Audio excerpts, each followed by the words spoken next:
நான் உங்கள் RR capital Satish. 1981 புனேல திரு நாராயணமூர்த்தி, திரு நந்தன் நீலகேணி, திரு தினேஷ், திரு சுகுலால், திரு ராகவ், திரு கோபாலகிருஷ்ணன், திரு அசோக் அரோரா இவங்க எல்லாருமா சேர்ந்து ஒரு குழுவா தொடங்கப்பட்ட ஒரு நிறுவனம் தான் Infosys consultancy private limited.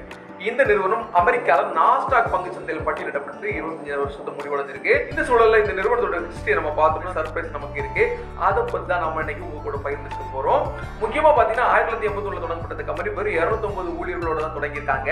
$100 million அளவுக்கான ஆண்டு வருமானத்தை சம்பாதிச்சிருந்த இந்த நிறுவனம் முக்கியமா அமெரிக்கால இருக்கக்கூடிய கிளைண்ட்ஸ் தான் அதிகமாக வேலை செஞ்சுட்டு இருந்தாங்க. இதனால இங்க ஐடி முடிச்சுட்டு வெளிநாடுகளுக்கு போறதுக்கு, அதுவும் குறிப்பா அமெரிக்காவுக்கு போறதுக்கு அப்ப அதிகமான டிமாண்ட் இருந்ததுக்கு 1990 காலகட்டத்துல இந்தியாவில இருந்து அமெரிக்காவுக்கு போகக்கூடியவங்களுடைய எண்ணிக்கை ரொம்ப அதிகமா இருந்திருக்கு. 1993 வருஷத்துல இந்தியால பாம்பே ஸ்டாக் எக்ஸ்சேஞ்சில இந்த நிறுவனம் பட்டியலிடப்பட்டுச்சு. அப்போ இந்த நிறுவனம் பட்டியலிடப்பட்ட பிறகு இதனுடைய வளர்ச்சி கொஞ்சம் கொஞ்சமா ஏற்கனவே இருந்த அளவை விட அதிகமான அபரிதமான வளர்ச்சி அடைஞ்சிட்டு இருந்துச்சு. 1999 வருஷம் அமெரிக்கால நாஸ்டாக் பங்கு சந்தையில பட்டியலிடப்பட்ட முதல் இந்திய நிறுவனமா மாறி போயிடுச்சுங்க. அப்போ அந்த நிறுவனத்தோட மதிப்பு ஏறத்தாழ $100 மில்லியன் கடந்துருச்சு.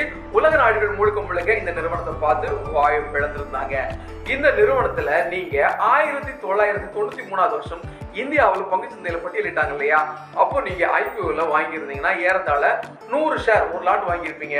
9,500 ரூபாய் கொடுத்து வாங்கியிருந்தால் அல்லது லிஸ்டிங் டே அன்னைக்கு 145 ரூபாய்க்கு இந்த ஷேரை வாங்கியிருந்தீங்கன்னா ஏறத்தாழ 14,500 ரூபாய்க்கு 100 ஷேர் வாங்கியிருந்தீங்கன்னா அந்த 100 என்ற எண்ணிக்கை இன்னைக்கு உங்ககிட்ட 1,02,400 ஷேரா இருக்கும்.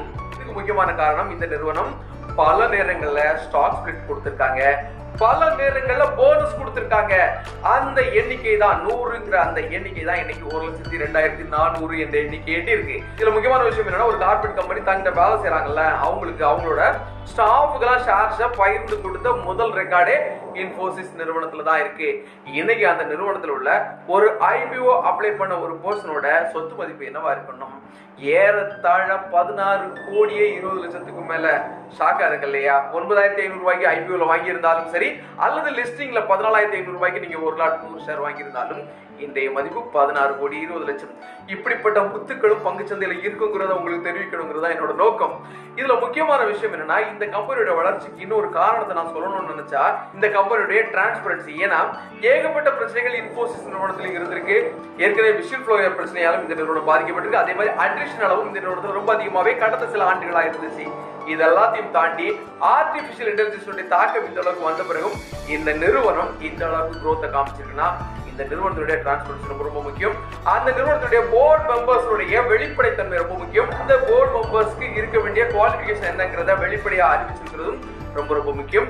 அதே மாதிரி இவங்களுடைய ஆர்டர் புக் எந்த மாதிரி இருக்கு, அடுத்த 3 ஆண்டுகளுக்கு என்ன பண்ண போறோங்கிற வெளிப்படைத்தன்மையும் இந்த நிறுவனம் வெளியிட்டு இருக்கிறதும் ஒரு முக்கியமான விஷயமா பார்க்கப்படுது.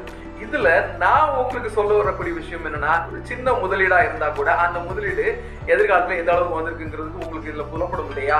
இந்த மாதிரிப்பட்ட முத்துக்களை நீங்க தேடணும். இதுக்கு நீங்க நிறைய படிக்கணும். பங்குச்சந்தை சார்ந்த செய்திகள், நிறுவனங்கள் சார்ந்த செய்திகள் அதிகமா நீங்க உங்களுடைய சொந்த விருப்பத்துல ஆராய்ந்து படிச்சு, அப்படி உங்களுக்கு திருப்தி இருந்தா இந்த மாதிரிப்பட்ட முத்துக்கள் போன்ற நிறுவனங்கள் உங்க போர்ட்போலியோல சேர்த்துக்கணுங்கிறது என்னுடைய ஆவல். இன்னொரு நல்ல தகவலை பார்க்கலாம். அது வரைக்கும் பாய்.